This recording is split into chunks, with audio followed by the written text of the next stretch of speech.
Halo, jumpa lagi kita di pertemuan ketujuh ya, dengan mata kuliah analisis kompleks. Eee, Pertama, saya ucapkan mudah-mudahan kalian dalam kondisi sehat. Eee, untuk memulai pembelajaran hari ini, eee, saya awali dengan bismillahirrahmanirrahim. Selamat siang dan assalamualaikum warahmatullahi wabarakatuh. Baik, hari ini kita akan belajar, rumus Euler ya. Nah, selain belajar rumus Euler, kita juga akan belajar tentang, persamaan suku banyak. Jadi di hari ini kita belajar 2 materi ya. Nah, mari kita mulai dengan belajar rumus Euler. Oke, nah kalau, rumus Euler ini di sini diawali dengan Eee, fungsi ya. Kalau fungsi itu bisa dibuat ke dalam bentuk fx sama dengan C0, C1 dalam kurung X dikurang A, C2 ditambah C2 dalam kurung X dikurang A dikuadratkan ditambah C3 dan seterusnya gitu ya. Nah, ini perlu diketahui kalau C0, C1, C2, C3, dan C4 ini adalah koefisien ya, yang koefisien itu C1, C2, C3, dan C4 gitu ya, dan seterusnya. Sedangkan C0 ini adalah konstanta ya. Nah, jadi ini, sebetulnya fungsinya itu sudah dibentuk, ke dalam, eee apa ya ini namanya, variabel ya, variabelnya itu adalah X dikurang A ya, ini X dikurang A. Di sini ada X dikurang A kuadrat, X kurang A pangkat 3, pangkat 4, pangkat 5, pangkat seterusnya sampai dengan, sedemikian banyaknya ya. Nah, jadi sebuah fungsi itu bisa dibentuk ke dalam, eee, formasi seperti ini ya, seperti yang warna hijau di sini. Fx sama dengan C0 ditambah C1 dikali X dikurang A ditambah C2 dikali X dikurang A kuadrat dan seterusnya. Oke, mungkin itu sebagai pengantar, tentang, bentuk fungsi ya yang dapat disusun ke dalam bentuk seperti tersebut. Oke. Nah, di sini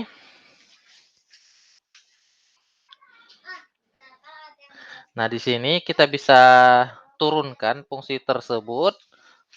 Kalau kita turunkan fungsi fx-nya itu, nah karena C0 ini nggak ada variabel X-nya, maka dia kalau diturunkan jadi 0 gitu kan. Nah, itu sebetulnya, seperti ini ya, kalau misalkan fx-nya itu sama dengan 2x tambah 3, berarti kan turunannya itu adalah 2 gitu ya, sedangkan 3 ini kan konstanta, konstanta, kalau diturunkan jadi 0, nah tinggal kita turunkan 2x-nya, 2x kalau diturunkan jadi 2x gitu ya. Nah, kalau kalau misalkan itu contohnya fx sama dengan 2x. Kalau misalkan contohnya fx sama dengan, 2x kuadrat ditambah 3, nah artinya kalau turunannya itu adalah 4x gitu ya. Nah, sedangkan 3-nya ini ya turunannya itu 0 ya. Nah, jadi itu seperti biasanya. Nah, oke kita lanjut. Jadi untuk turunan pertama, C0 ini 0 gitu ya, diturunkan jadi 0. Nah, sedangkan, eee, turunan dari C1 X dikurang A itu adalah C1 gitu ya. Nah, ini kalau diturunkan jadinya C1. Kalau ini diturunkan jadinya, mmm, ini kita bisa merujuk ke,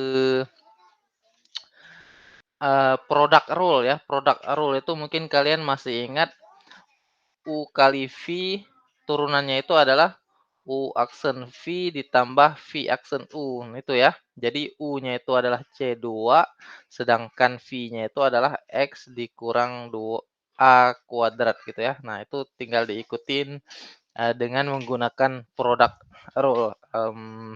Turunan apa ini namanya ya, kalau saya biasanya menyebutnya dengan product rule ya. Nah, oke. Mmm, itu bisa berlaku di C2 dikali X dikurang A, pangkat 2, dan seterusnya ya. Jadi bisa menggunakan product rule. Di C1 dikali X dikurang A juga bisa, tapi bisa langsung sederhana sebetulnya. Karena ketika C1, C1 dikali X dikurang A, nah kan bentuknya seperti ini ya. C1 dikali X dikurang A, nah itu sama juga dengan C1X dikurang C1A. Nah, ketika diturunkan, nah ini kan sedangkan C1A-nya itu kan, 0 gitu ya. Jadi, nah maka itu kalau misalkan, C1X dikurang A itu diturunkan jadinya C1 gitu ya. Nah, mudah-mudahan ini, mmm, paham ya. Nah, sedangkan untuk, C2 X dikurang A kuadrat, nah ini harus kita jabarin dulu ya. Nah, ini C2 dikali X kuadrat min 2AX plus A kuadrat. Nah, ini tinggal dikali ya. Nah, kalau kita kali, ini jadi ada beberapa cara untuk membuat turunan ya. Nah, jadi ini C2 dikali X kuadrat, C2 dikali negatif 2AX, C2 dikali A kuadrat gitu ya. Tapi yang pasti, dia akan menghasilkan, suatu aksen yang jelas sebetulnya ya. Nah, tapi di sini, mmm, ketika X-nya kita substitusi dengan A, gitu ya. Nah, ketika kita substitusi dengan A, yang ada F aksen A-nya itu sama dengan C1 gitu ya. Kenapa cuman C1 sedangkan yang C2-nya nggak ada gitu kan? Nah, karena ini kan A dikurang A ya 0 gitu ya. A dikurang A 0, 0 kuadrat, mmm, dikali C2, yaitu hasilnya 0 ya.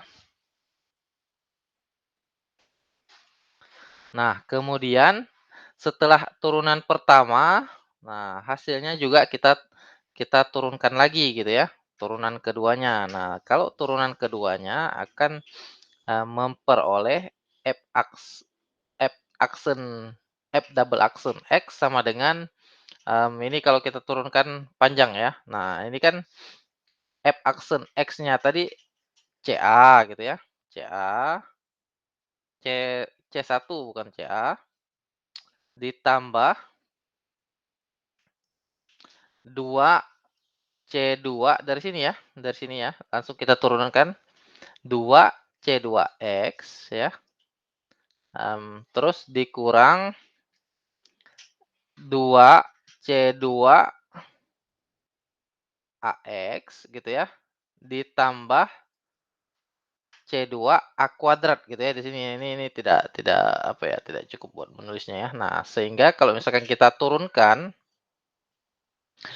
mmm, ini F aksen X, kalau kita turunkan, nah ini jadi 0, ininya jadi 2C2 gitu ya. Nah, ini kalau kita turunkan X-nya udah ini X, variabel X ya, karena asalnya kan dari X kuadrat di sini. Sedangkan negatif 2C2A, nah ini salah ini, udah nggak ada X-nya karena ini kita langsung menuliskan kepada turunannya. Jadi kalau misalkan F aksen X-nya itu C2 dikali negatif 2AX, itu hasilnya adalah C2 negatif C2, yang ini ya, negatif C2 2AX. Nah, kita turunkan jadinya ya negatif C2A gitu ya. Nah, ini dia.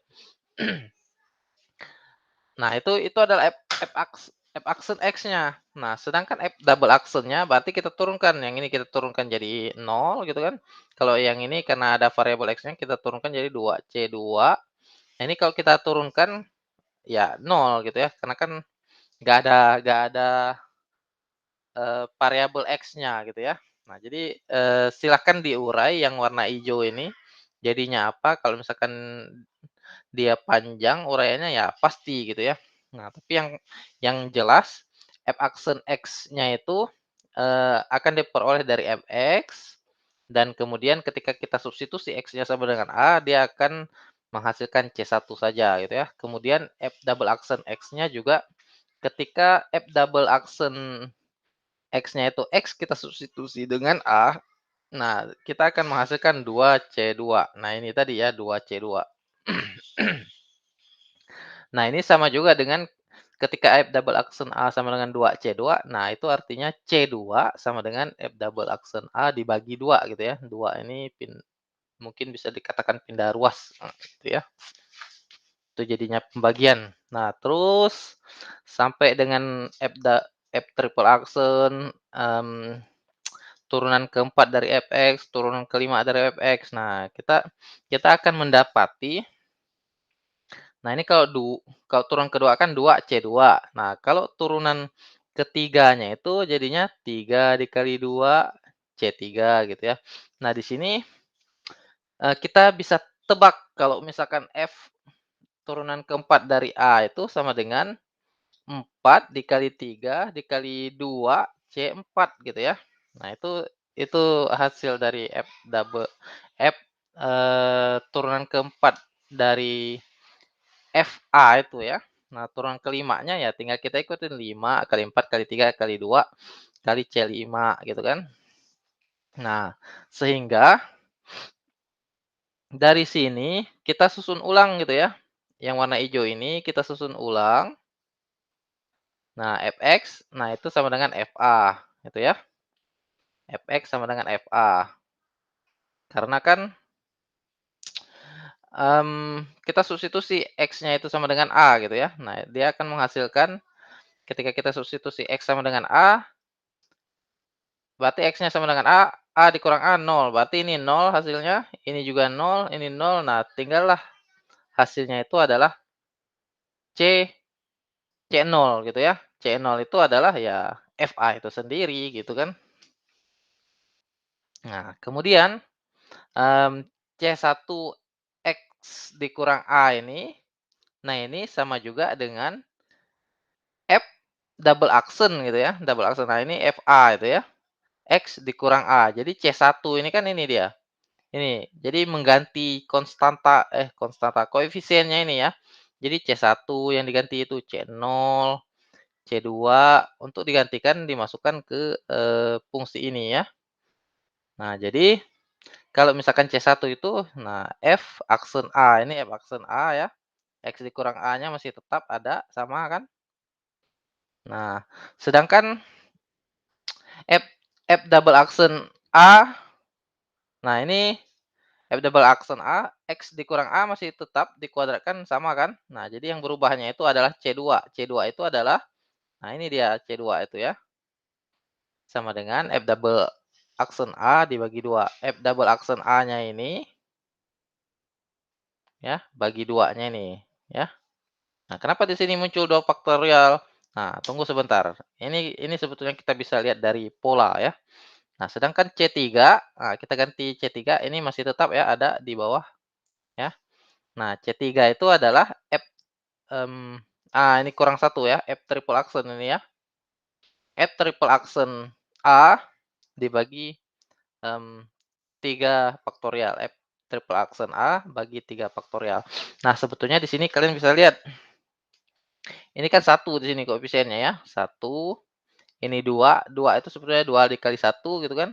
Ini 3, 3 dikali 2 dikali satu sebetulnya kalau, turunan keempat itu 4 dikali 3 dikali 2 dikali satu. Jadi itu pola sebetulnya ya. Dan di sini kalau kita teruskan ya artinya, turunan keempat A, X dikurang A dipangkatkan 4 dibagi 4 faktorial. Ini untuk yang sebelah sini ya, yang saya sebutkan 4 faktorial tadi. Jadi itu sebetulnya sudah kelihatan polanya.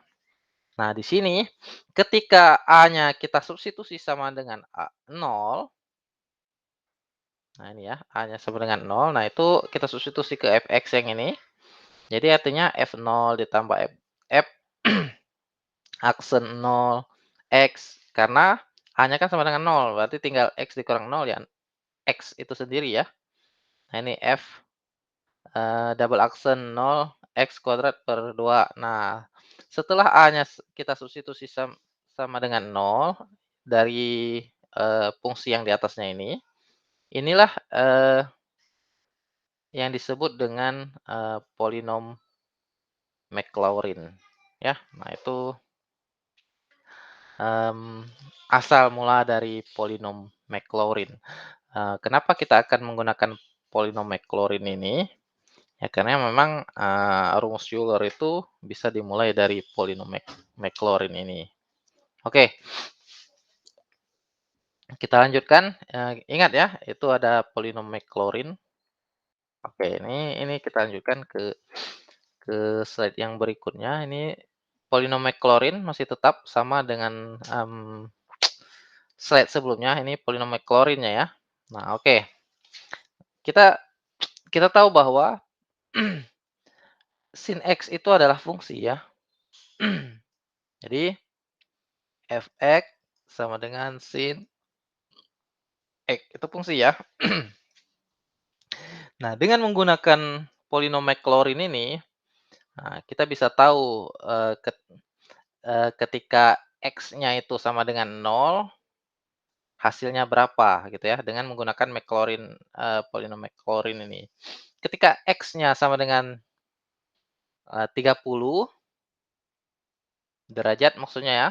Nah, kita kita bisa hitung dengan menggunakan polinom Maclaurin ini bahwa sin 30 itu sama dengan setengah gitu ya. Itulah, itu yang bisa digunakan, untuk mengetahui berapa sih nilai dari, sin 30, sin 45. Nah, itu kan sudut sederhana sebetulnya ya, bisa dibuktikan dengan menggunakan segitiga. Tetapi kalau misalkan sin 47 itu kan kita agak repot juga gitu ya. Karena, mmm, kalau menggunakan segitiga ya agak sulit sepertinya ya. Nah, jadi nilai dari sin 47, sin 50 itu bisa diperoleh dari polinom Maclaurin ini. Oke, dari polinom Maclaurin ini kita bisa buat bahwa ketika fx-nya itu sama dengan sin x, nah f0 itu berarti 0, karena sin 0 ya 0 gitu kan. Nah, f aksen 0x, nah ini artinya apa? Turunin dulu sin x-nya, turun dari sin x itu adalah cos x. Nah, berarti cos x di mana x-nya sama dengan 0, berarti cos 0. Nah, x-nya tetap ya, dan seterusnya ya. Nah, jadi, kalau misalkan kita urai dari awal, sin X berarti F0, sin 0 berarti ya 0 gitu ya.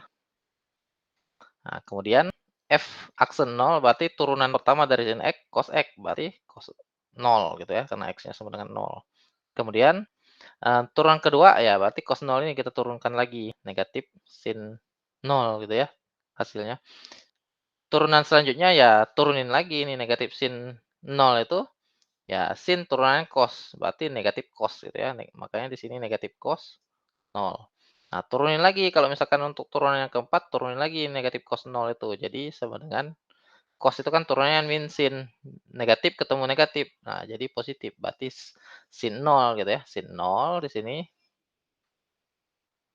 X-nya X pangkat 4 per 4 faktorial gitu ya, dan seterusnya.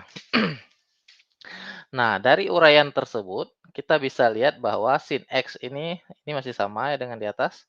Nah, ini X itu dari mana? Ini kan 0 hilang gitu ya, bisa dihilangkan maksudnya, karena kan nggak ngaruh, 0 ditambah sekian kan nggak ngaruh ya. Cos 0 itu kan 1 ya.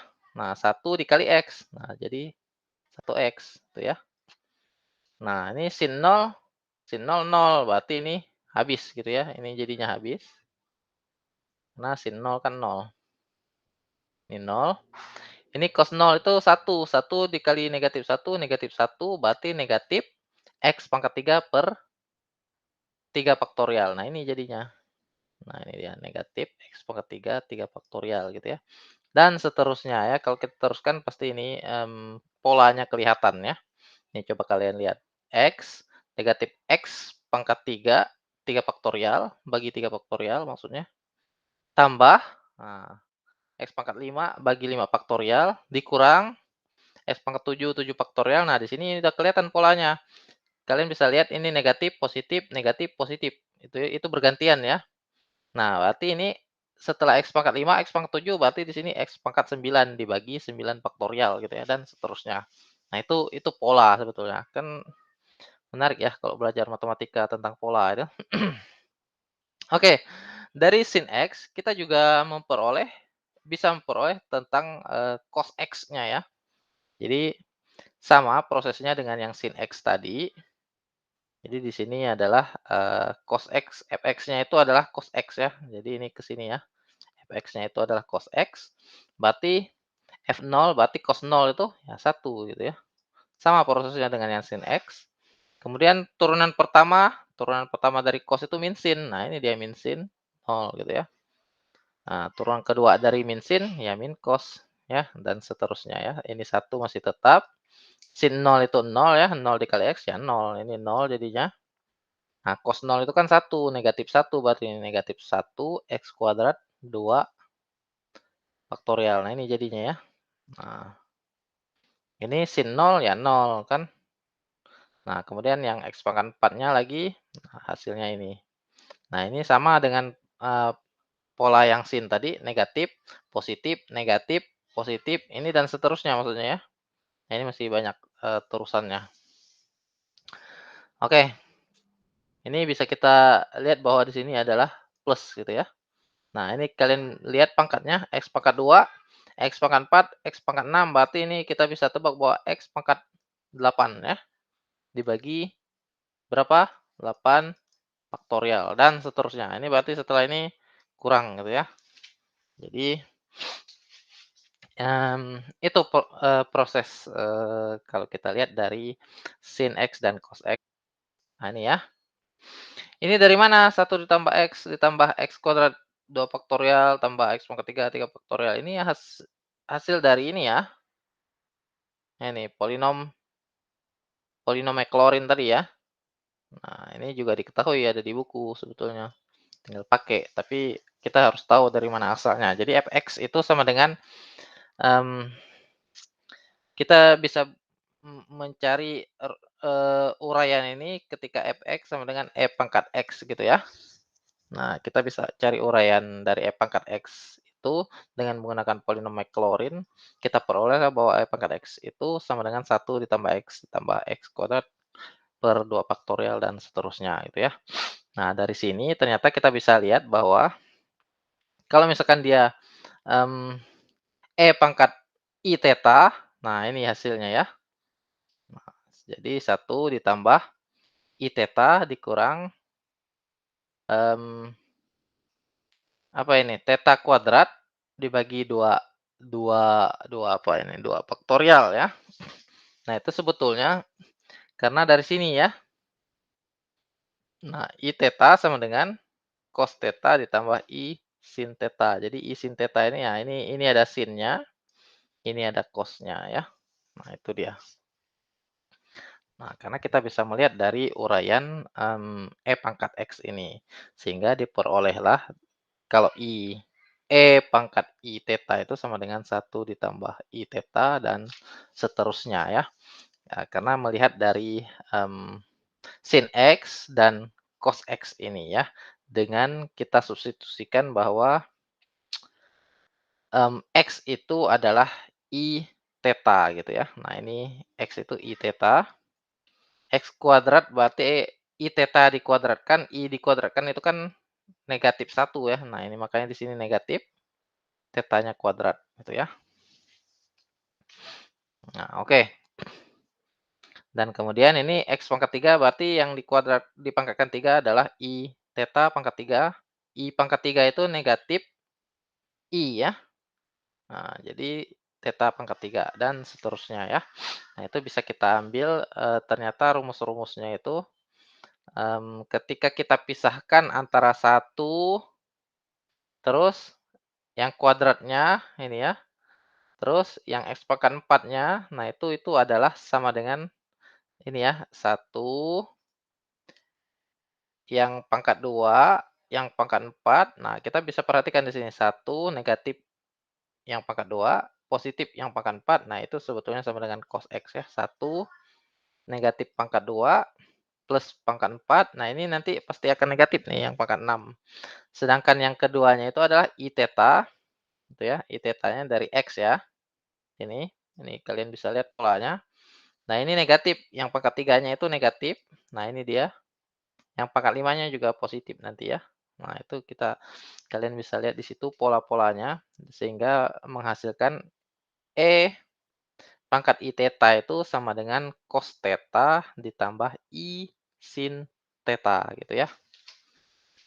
Nah, mudah-mudahan ini, mmm, dapat informasinya ya, bagaimana rumus Euler itu diperoleh ya.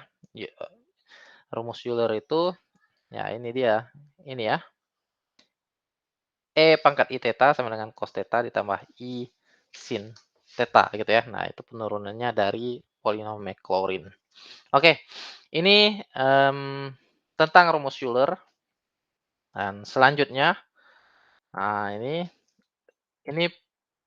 dikembangkan maksudnya ya, rumus Euler. Nah, ini masih sama dengan rumus Euler yang, terakhir tadi kita dapat, sama. Dan kemudian ketika Z-nya itu, nah ini kan baru, imajinernya ya. Nah, kan kita tahu bahwa Z bilang kompleks itu adalah gabungan antara, real dan imajiner gitu ya.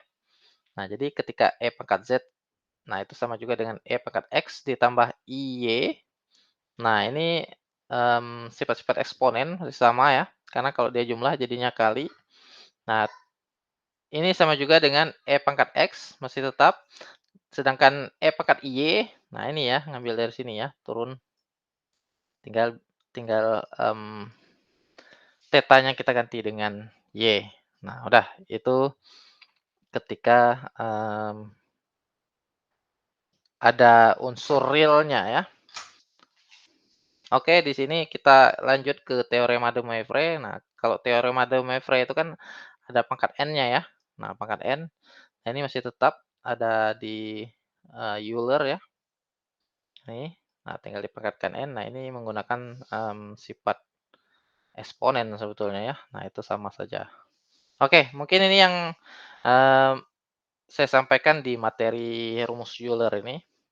Nah, untuk selanjutnya ini ada tantangan gitu ya, bukan tantangan sih, yang menarik. Saya googling, di itu, saya dapat tentang, eee, hal yang menarik gitu ya. Nah, ini sumbernya kalian bisa lihat dari sini, ini alamat URL-nya.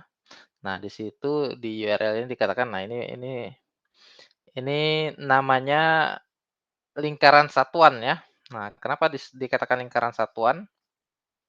Nah, ini tadi Euler ya,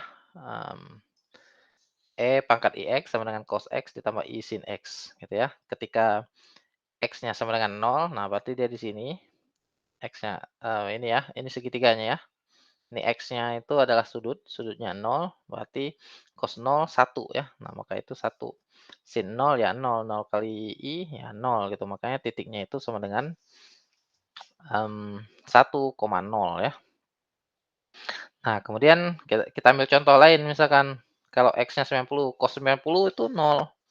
Nah, sin 90 1. Nah, maka itu di sini dia di 90 itu di 1i gitu ya.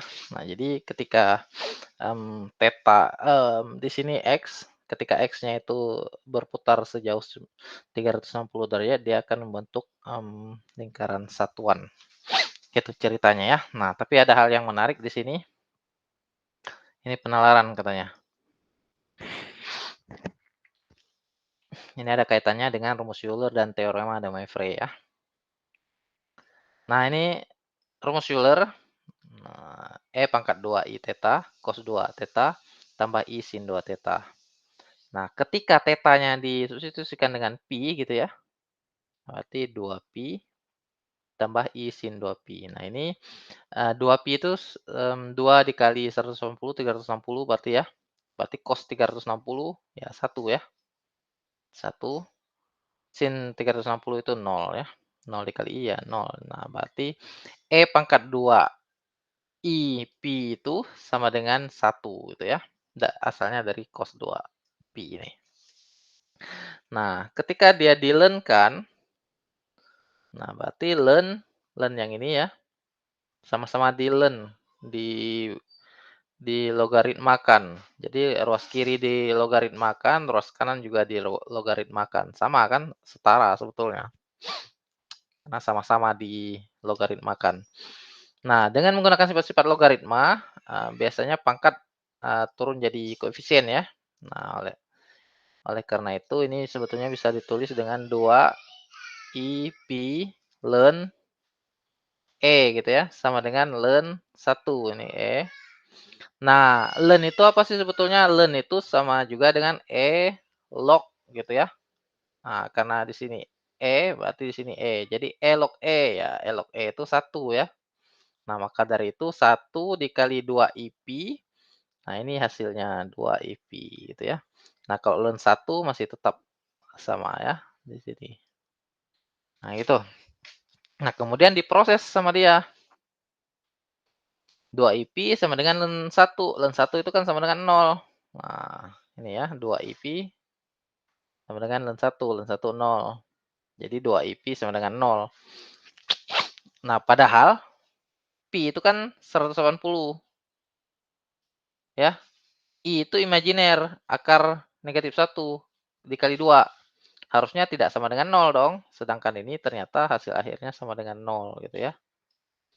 Nah, di sini ada pertanyaan, di mana kesalahannya ya? Nah, berarti ini kan ada yang salah sebetulnya. Kenapa ada yang salah? Karena kan 2 dikali akar negatif 1 dikali pi itu 3,14 kalau dalam bilangan gitu ya. Kalau kalau kalau kita itu biasanya 180 derajat gitu ya.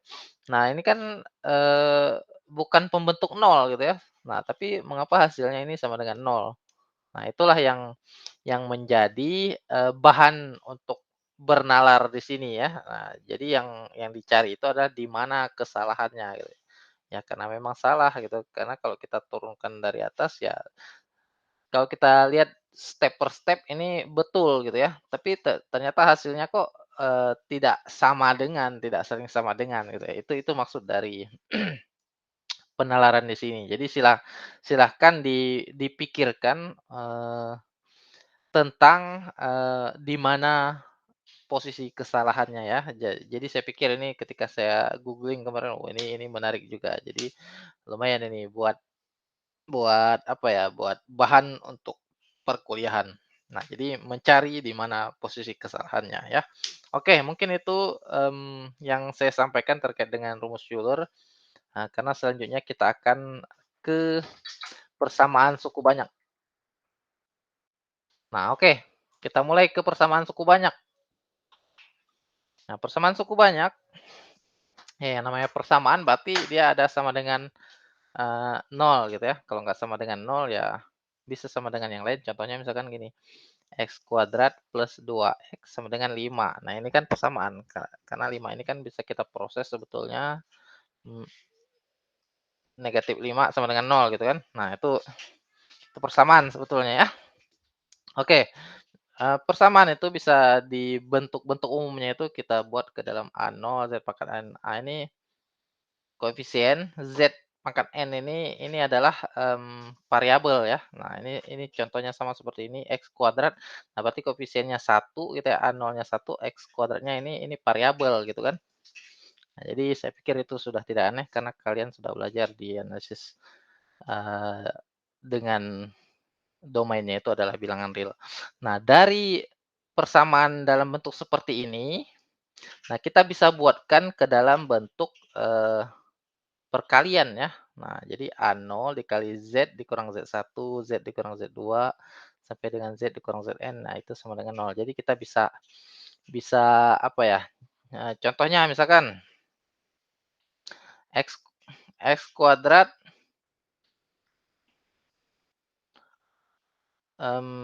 min 5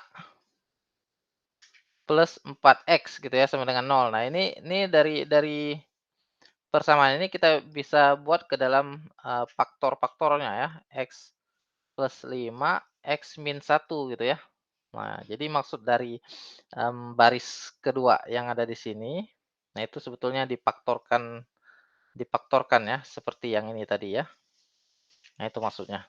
Nah, dari faktor-faktor ini kita perolehlah bahwa di sini ada X1 gitu kan, ada X2 gitu kan, faktor-faktornya.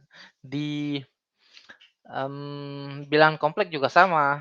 Jadi ada Z1, ada Z2, sampai dengan Zn. Jadi kalau misalkan, Z-nya pangkat n berarti akar-akarnya sebanyak n. Nah, kalau Z-nya pangkat 3 berarti ada 3 akar-akarnya. Nah, contohnya di sini, ini X-nya, yang paling tinggi ya. X pangkat 2 berarti dia ada X1 dan X2 gitu ya. Kalau X5, X pangkat 5, ya itu artinya ada 5, akar-akarnya ya. Oke, jadi, mmm, apa yang kita pelajari di bilangan kompleks di sini bisa kalian bawa ke, eee, konsep yang ada di, eee, real ya, yang ada di bilangan real dulu. Nah, oke, kita kita lanjut, modelnya seperti apa sih, kita lihat ke contoh berikut. Oke, di sini cari akar-akar persamaan, 6Z pangkat 4, 25Z. Nah, ini ya, kita cari akar-akar persamaannya. Tadi kita bisa faktorkan kalau misalkan suatu persamaan itu kita bisa buat ke dalam bentuk faktor tertentu gitu ya.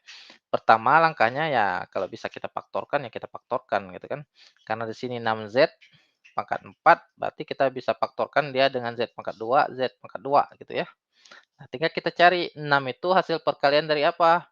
6 kali 1 atau 3 kali 2. Nah, ini kita bisa coba-coba dengan koefisien 6 di sini misalkan atau 3 di sini, boleh gitu ya. Nah, tapi di sini saya langsung ya, langsung itu ya ya karena kalau misalkan kalian jabarkan ini 6Z kuadrat dikurang Z dikurang 2 ini kok kita kalikan dengan Z pangkat 2 dikurang 4Z ditambah 5 ini, ya hasilnya ini gitu ya. Nah, tapi silakan, kalian cari gimana caranya memfaktorkan yang ada, apa ya, yang tiga suku gini ya. Nah, karena kan selama ini kalian seperti yang sebelah tadi X kuadrat ditambah 4X dikurang 5 sama dengan 0. Ini mungkin, cenderung mudah gitu ya, karena kan yang difaktorkan itu hanya 2 suku, plus 5 dengan min 1. Nah, kalau misalkan yang 3 gini, nah silakan pelajari gimana caranya. Kalau saya biasanya, mmm, ya ya saya tinggal melihat, koefisien Z kuadratnya, kan ini 6 dikali 1 6 gitu ya. Nah, makanya ini saya tandain biru. Nah, kemudian yang saya lihat itu adalah negatif 10. Negatif 10 itu kan kalau nggak 5 kali 2, negatif 10 kali 1 gitu ya. Nah, ini dia, negatif 2 plus 5 pasangannya, jadi memasang-masangkan di sini sebetulnya.